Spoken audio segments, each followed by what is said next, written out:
In this week's Torah portion, we learn about Moses' deep love for the land of Israel, and we revisit the giving of the Ten Commandments.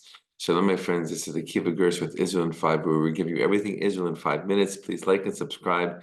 If you have any questions or want to keep the conversation going, please do so below in the comments. This week's Torah portion is called Vaetchanan, which is a language of deep prayer. And Moses, as we mentioned previously, is reviewing so many of the events that the Israelites experienced over the 40 years wandering around the desert in these last weeks of his life, in this final speech to the entire nation. And Vaetchanan, again, is this language of deep prayer, and he's telling the nation that he prayed so much and so many times to God to be allowed into the land of Israel.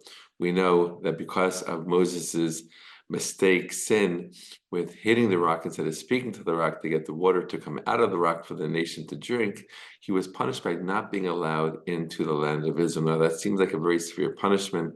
There's an idea in Judaism that the more righteous a person is, the more their punishment is, even for slight, small mistakes. There's deeper ideas to this punishment, but we won't go into them right now. But Moses tells the nation that even though God told him that he was not going to be allowed to go into the land, he still continued to pray. According to the oral tradition, he prayed 515 times. He didn't give up, right? And even though he saw and he knew that God kept saying no, he kept asking. And it wasn't really to pose a challenge to God. It was simply, and more correctly, to express and to show, to illustrate his deep desire to go into the land because of his deep love for the land. And at the end of his life, he was allowed to go up to a mountain and he was able to view the land. And that was nice, but that obviously is not the same thing. Moses understood that the land of Israel is a different kind of land, like no other land. And he wanted to step foot in the land before he died. He knew that the land of Israel is deeply tied to the people of Israel and their mission and purpose in this world. But even though he was not allowed in, he kept praying, again, to really express that love and understanding, right? That this is a special land specifically for the land of Israel, and God was giving it to them. Moving on, we revisit the Ten Commandments in this week's Torah portion. And one of the most powerful things for me always is, I mean, they're all very powerful, all 10 of them, right? But I always think it's so powerful that at the end of the Ten Commandments, after God talks about taking the Israelites out of Egypt and believing in one God, and the commandment of Shabbat and honoring your parents and don't kill and all these different things, it ends off with saying, don't be jealous. Don't be jealous of your neighbor's stuff, right? Not his wife, not his possessions, not his house or his animals. I always find that so powerful that this idea of jealousy is included in the Ten Commandments, right? On the level of, don't worship idols.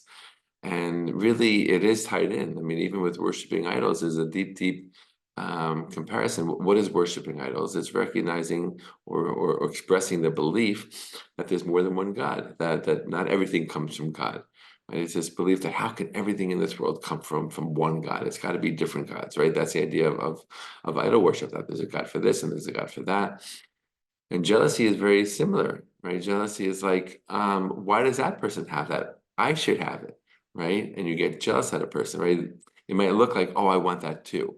Right? But on the deeper level, it's saying that person shouldn't have that, I should have it, which is questioning the ways of God, right? It doesn't mean that that you can't have it and that person, it doesn't mean that both of you can't have it, but oftentimes jealousy is just a wrapping for, I don't believe that person should have it at all. I should be the one to have it. I deserve it, not them.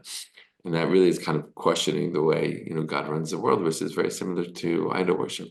The last thing I want to share in this from this Torah portion is a few times, multiple times, we see the importance of, and we see the directive given for parents to teach their children about the events of the past, about the events they went through, about their values and their teachings, their moral code.